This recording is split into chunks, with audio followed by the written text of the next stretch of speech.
Di awal sini diceritakan, suatu hari monster mulai keluar dari gerbang yang tiba-tiba muncul, dan menjerumuskan dunia ke dalam kekacauan. Mereka yang menyelamatkan dunia adalah para hunter, yang dibangkitkan oleh kekuatan sistem. Dengan menaklukkan gerbang-gerbang itu, kekuatan mereka terus meningkat dari 1 bintang hingga ke 7 bintang. 7 hunter yang mencapai peringkat 9 bintang, melalui anugerah konstelasi kemudian mendirikan 7 klan agung dan menguasai dunia. Aku menjadi manusia pertama dalam sejarah yang mencapai peringkat 9 bintang tanpa anugerah dari konstelasi. Namun 7 klan agung dan para konstelasi memutuskan bahwa keberadaanku beresiko menyebabkan runtuhnya tatanan. Itu sebabnya mereka datang ke Tohto, yang nyaris hangus di balap api. Mereka datang untuk menghabisiku, yang seorang hunter peringkat 9 bintang. Salah satu dari 7 klan agung, kekuatan sihir besar yang bersaing memperebutkan dominasi Eurasia. Klan Romanov telah menampakkan diri, dan terlihat dirinya yang memegang sebuah jam. Dia terengah-engah dan merasakan sakit, tangan kanannya pun telah menghilang. Dia berpikir kalau Dimitri memang kurang.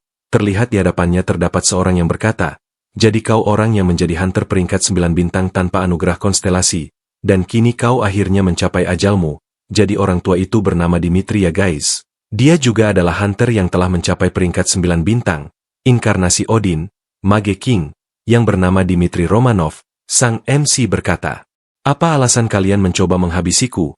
Apakah karena aku tak memiliki anugerah konstelasi, atau karena aku menolak tunduk pada 7 klan agung?" Dimitri pun tertawa dan menjawab, "Anggap saja keduanya. Para konstelasi mendesak kematianmu, jadi tak banyak yang bisa aku lakukan. Jika seseorang bisa menjadi sekuat dirimu dengan usaha sendiri, lalu apa arti konstelasi? Seseorang Undying King, yang kekuatannya setara 7 klan agung dan anugerah konstelasi sekaligus, hanyalah sebuah ancaman, dan lagi pula, 7 klan agung saja sudah sibuk menjaga keseimbangan di antara mereka. Jadi sang MC adalah seorang necromancer, Undying King, yang bernama Chinen Yoga." Yoga berkata, "Hentikan omong kosongmu." Dimitri pun menjawab sebagai seorang necromancer, "Kau menentang tatanan alam, dengan mengendalikan yang mati, kau menginjak-injak keseimbangan dunia. Dalam pertarungan antara hunter peringkat 9 bintang, kekuatan konstelasi yang menentukan pemenangnya, tapi kau memilih kekuatan tercela yang menentang hukum kehidupan dan kematian, sehingga konstelasi telah meninggalkanmu. Itulah perbedaan kita." Terlihat dirinya yang sepertinya mengeluarkan kekuatan dari tangan kirinya. Namun Yoga menjawab, "Kau pandai membual sambil bersembunyi di balik kekuatan Odin. Kau tahu, kenapa aku dia mendengarkan ocehanmu? Akan kutunjukkan sekarang." Dan dia pun juga langsung mensummon para undead. Dia menggunakan skill Dark Magic Regeneration, Lunar Eclipse, dan Transcendent Technique, Death Field, teknik transenden yang bersumber dari jiwa-jiwa. Dimitri pun menjawab, "Tak kusangka kau masih menyimpan kekuatan sebesar itu. Kalau begitu, akan kugunakan sihir terkuat, bahkan jiwa maupun akan kuhancurkan." Dia pun terlihat akan menyerangnya, dengan kekuatan yang sangat besar di tangannya. Yoga berpikir apakah dia akan memakai skill Eye of Odin. Skill Death Field milikku takkan mampu menahannya. Dia benar-benar sangat terkejut melihat skill tersebut. Dan benar saja itu adalah skill Eye of Odin, Transcendent Magic, Lord of Vermilion. Serangan itu tampak seperti cahaya bersinar di atas langit, dan melesat bagaikan meteor yang jatuh ke arahnya. Yoga hanya tersenyum dan berpikir dalam hati, "Kalau memang aku akan mati, setidaknya akan kucoba." Dimitri yang melihat Yoga tersenyum sangat terkejut, "Kenapa kau malah tertawa?" Dan terlihat Yoga yang mengeluarkan artefak miliknya. Ini adalah sebuah artefak yang mampu mengganggu aliran waktu. Chronos Pocket Watch, mendeteksi kekuatan konstelasi. Kekuatan konstelasi telah masuk ke dalam Pocket Watch tersebut, dan dapat memenuhi syarat aktivasi. Kembali ke masa lalu pemain, Chinen Yoga, memutar balik waktu. Jadi untuk mengaktifkan artefak ini, pemain harus berstatus 9 bintang, dan menyalurkan kekuatan konstelasi ke dalam item. "Kalau aku tak punya kekuatan konstelasi sendiri, aku cukup meminjam darimu." Dia pun tersenyum senang. Dimitri benar-benar sangat terkejut, dan bertanya-tanya apa yang telah kau lakukan. Dia pun menjawab, "Kekuatan Odin yang begitu kau banggakan, akan menjadi milikku, kau dan 7 klan agung. Kali ini, aku pastikan menghancurkan kalian semua." Dan sepertinya artefak tersebut pun langsung aktif, dan dia kembali ke masa lalu dirinya. Dia terbangun di sebuah tempat. Ini adalah rumah yang dulu pernah dia tinggali. Sepertinya dia juga berhasil kembali ke masa lalu. Dia berpikir, "Dimitri kurang ajar. Dia mencoba menghabisiku hanya karena alasan sepele. Tunggu saja pembalasanku." Dan sebuah sistem muncul, Broken Chrono Pocket Watch. Tingkat Holy Release kelas 1, klasifikasian artefak 1, durability 1/10, artefak kuno yang telah menempuh banyak dimensi, dibuat oleh konstelasi penguasa waktu. Dua artefak seperti ini tidak dapat eksis dalam satu dimensi. Sebagai konsekuensi, waktu tidak bisa diputar balik lagi dari titik penyimpangan ini. Sepertinya artefak tersebut telah hancur. Dia berpikir aku tak percaya ini bisa aktif meski tanpa kontrak konstelasi. Ternyata pertaruhanku berhasil. Aku kembali ke hari itu, 23 tahun yang lalu. Tak lama setelah meninggalkan panti asuhan, hari ketika sistem tiba-tiba muncul, dan sebuah sistem muncul di hadapannya. Anda telah dipilih oleh sistem. Silahkan pilih kelas yang sesuai dengan diri Anda. Dengan memperhitungkan sifat dan bakat bawaan, terlihat status Windows-nya. Kekuatan 7, Agility 6, Stamina 7, Durability 5, Mana 10, dan kemudian Trait, Clear Mind atau bawaan. Pikiran tetap tenang dalam situasi apapun, memberikan resistensi terhadap semua serangan mental. Silakan pilih. Kelas, 3 opsi tersedia berdasarkan sifat bawaan pemain, martial artist atau mage atau priest. Dia pun berpikir seperti yang kukira, karena ini masih awal, hanya kelas dasar yang tersedia. Sebelum regresi, aku memilih kelas mage tanpa berpikir panjang, tapi sekarang, tidak ada salahnya menunda pemilihan kelas. Kali ini, aku akan menjadi lebih kuat dan memastikan bertahan sampai akhir. Aku akan memanfaatkan semua informasi yang kudapat sebagai hunter tingkat 9 bintang, dan diperlihatkan di pasar. Hunter, di kota Natsuharaba, dia disambut oleh wanita menjaga. Di sini kami punya pedang dari Magus Corporation, serta cincin yang dibuat dari material baru, yang ditemukan di Tespite. Dia pun bertanya apakah kalian memiliki Ring of Darkgloom. Wanita tersebut pun terlihat terkejut. Dia berkata tapi pak cincin itu terkutuk. Dia menjawab aku tahu. Jadi berapa harganya? Dan kemudian terlihat dia yang telah keluar dari toko tersebut. Saat itu wanita tersebut berkata, kami tak bertanggung jawab atas kerugian apapun setelah pembelian. Apa Anda tetap ingin membelinya? Dan sepertinya dia telah membeli item tersebut.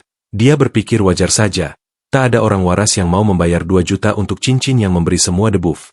Membeli ini saja menghabiskan setengah tabungan hidupku, dan diperlihatkan status dari Ring of Darkgloom, tingkat langka, durability 50, cincin yang dihuni oleh kegelapan pekat abis. Memakainya akan membuat pemain terselimuti kutukan mental.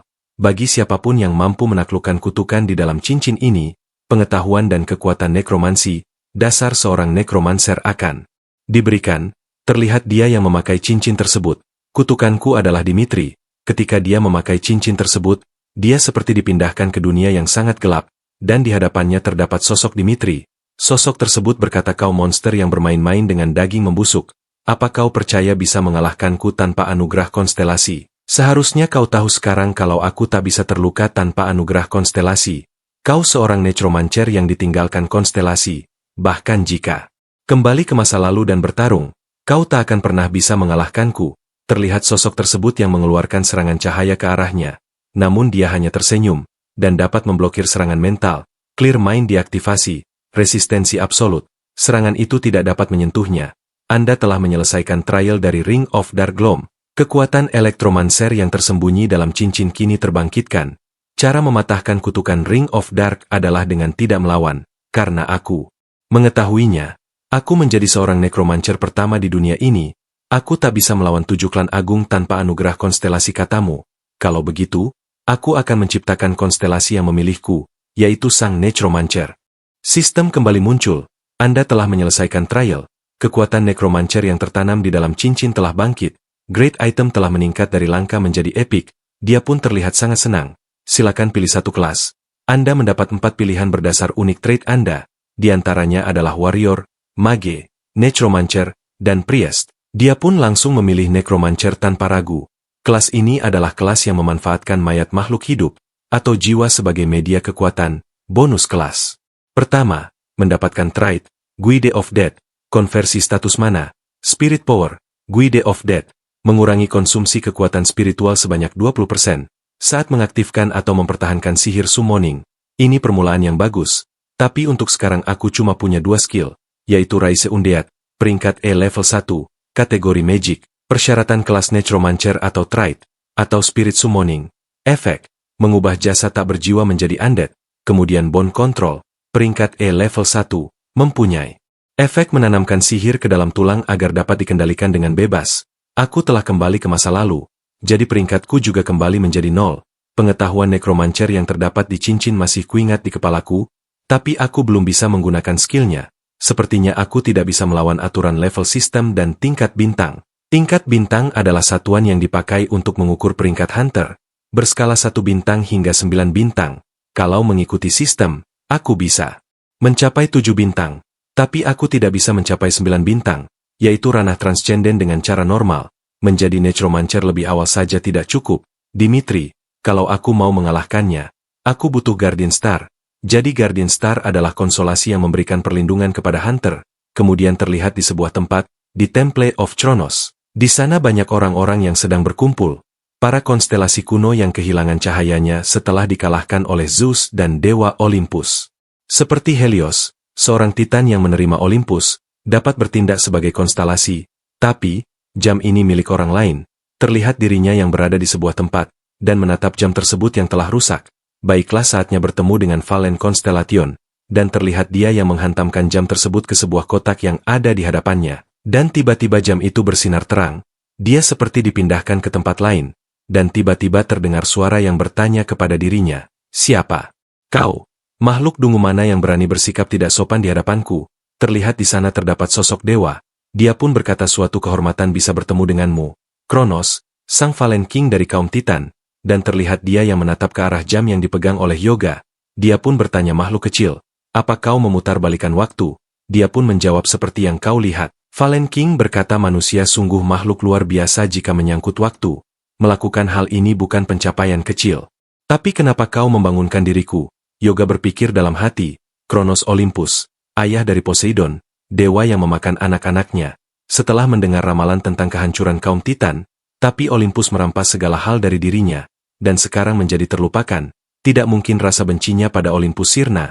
Yoga pun berkata, "Apa kau ingin balas dendam?" Dia pun terlihat terkejut, dan bertanya-tanya, "Apa katamu?"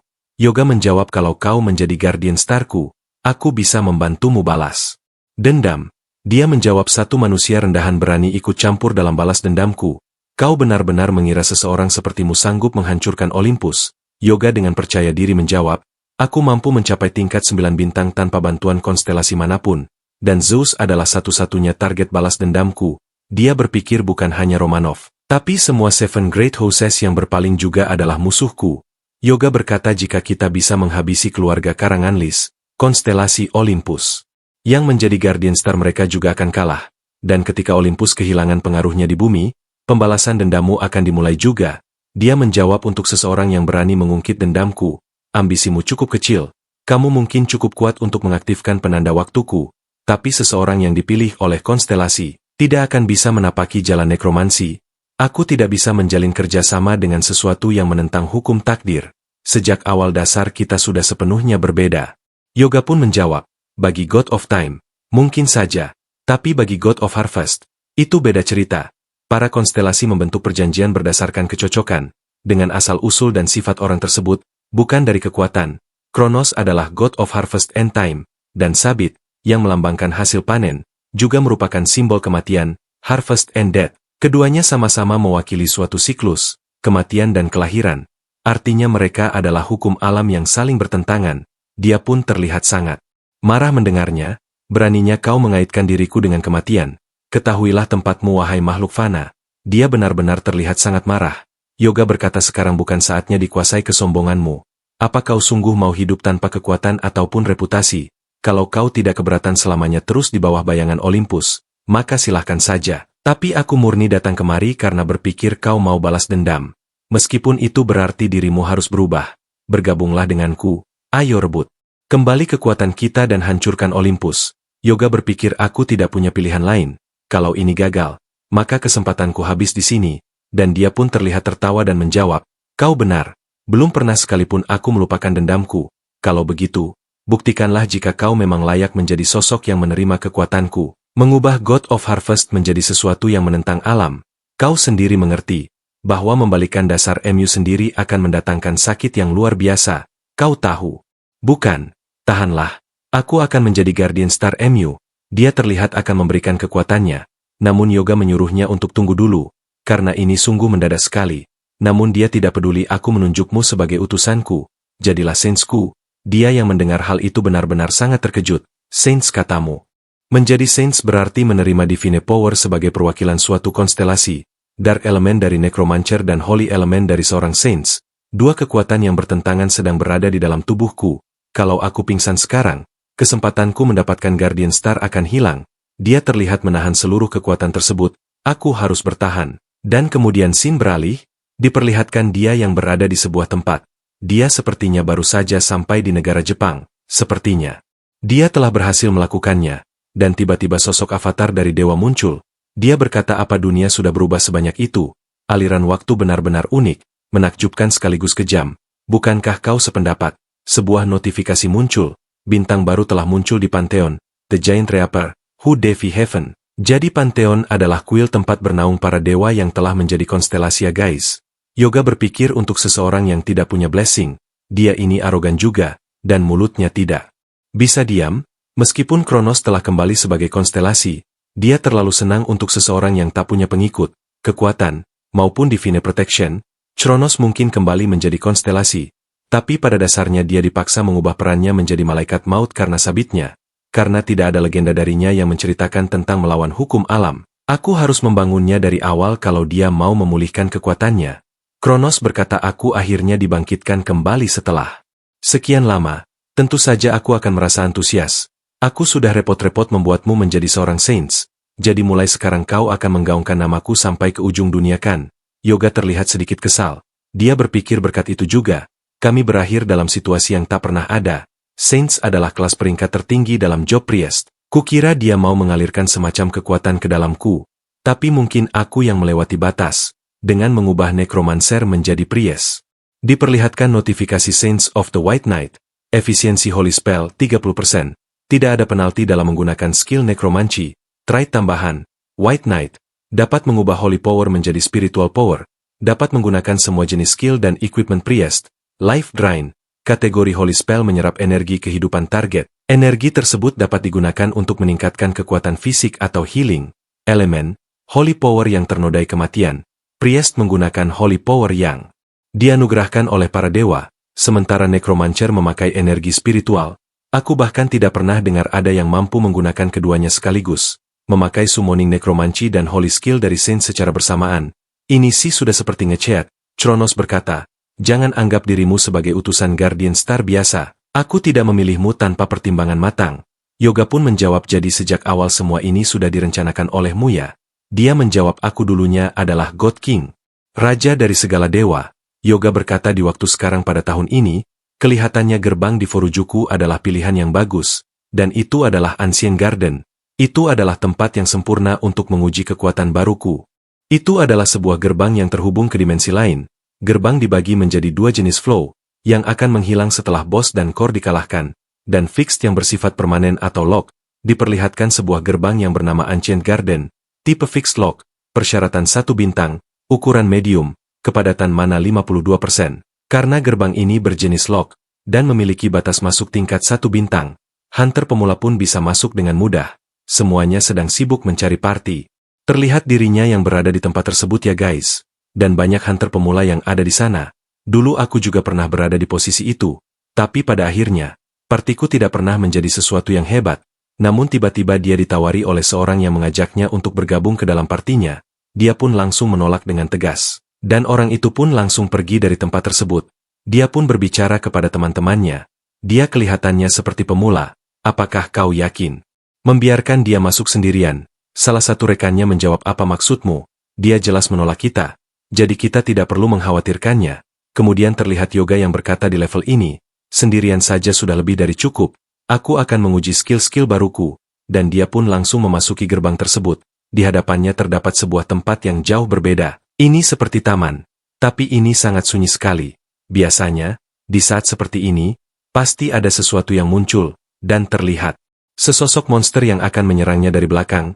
Dia pun berpikir, sudah kuduga, mangsa pertamaku adalah goblin. Goblin itu langsung menyerangnya. Namun dia dapat menghindari serangan tersebut dengan sangat mudah, dan langsung mencengkeram goblin itu dengan tangan kosong. Terima kasih sudah repot-repot datang untuk mati di tanganku. Dia pun langsung menggunakan trait bawaannya. Dan mengaktifkan White Knight, mengubah Spiritual Power menjadi Holy Power, Life Drain, menyerap energi kehidupan. Target, energi kehidupan yang diserap dapat digunakan untuk memperkuat tubuh atau menyembuhkan luka. Atribut, Holy Power yang terkontaminasi oleh kematian, mengaktifkan Life Drain. Sensasi menggunakan Holy Power dan Spiritual Power terasa cukup mirip.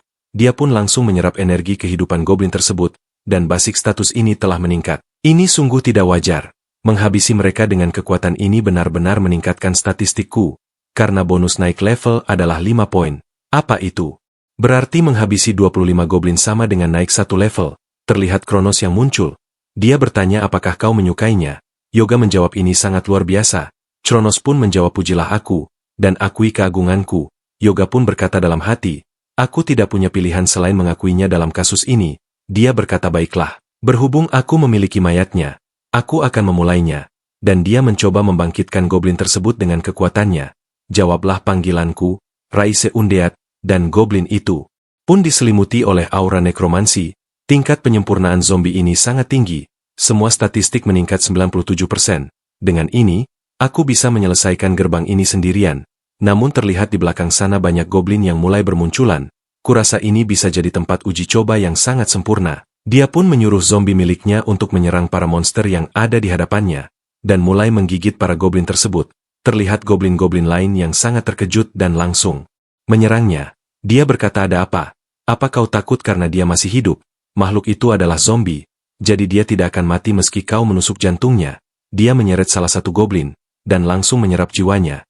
Dia berkata apakah kau tidak memperhatikanku? Dia langsung mengaktifkan White Knight. Para goblin lain pun mulai ketakutan. Goblin miliknya langsung menyerang yang lainnya. Mari kita lihat apa aku bisa menyerap energi kehidupan dari makhluk yang sudah mati. Dia pun mencoba melakukannya. Ternyata bisa juga digunakan pada mayat. Life Drain punya cakupan toleransi yang luas. Kalau begitu, aku akan meningkatkan kecepatanku. Terdapat sebuah pepatah yang muncul di antara Necromancer. Selama kau berhasil mengalahkan yang pertama, tujuan itu bisa dibilang sudah setengah tercapai. Dengan kata lain, menciptakan undead pertama adalah hal yang paling sulit. Begitu melewati rintangan itu, semuanya akan jauh lebih mudah. Dia mulai membangkitkan goblin-goblin yang lainnya. Tingkat penyempurnaan keempat zombie ini sangat tinggi. Semua statistik meningkat 98%. Dia pun terlihat senang ini dia. Necromancy memang yang terbaik. Para bawahannya mulai menyerang goblin yang ada di sana. Jumlah pasukannya terus bertambah. Goblin-goblin yang menyerang bawahannya sangat terkejut. Karena mereka semua tidak dapat dihabisi oleh serangan fisik. Kronos berkata sebagai kontraktorku, aku harap kau menunjukkan sedikit martabat dalam pertarungan ini. Namun Yoga menjawab kau harus terbiasa. Beginilah cara Necromancer bertarung. Dan dia pun telah mencapai batas maksimal dari Anda yang dapat dikontrol. Dan sekarang berjumlah 20. Dia telah membangkitkan seluruh goblin yang ada di sana. Dan mulai menyerang goblin yang ada. Namun tiba-tiba terlihat seorang wanita yang di luar gerbang sebelumnya. Dia menggunakan panah untuk menyerang para goblin itu. Dan sepertinya Yoga menyadari kehadiran mereka. Dia menyuruh mereka untuk keluar dari persembunyiannya. Dan orang yang mengajak masuk ke dalam party sebelumnya bertanya kepada Yoga, siapa kau sebenarnya? Dan Yoga sepertinya teringat dengan mereka semua. Sepertinya aku pernah melihatnya di suatu tempat. Mereka adalah Twin Shadow Hunter. Merekalah yang pernah mencoba menghabisiku sebelum aku regresi.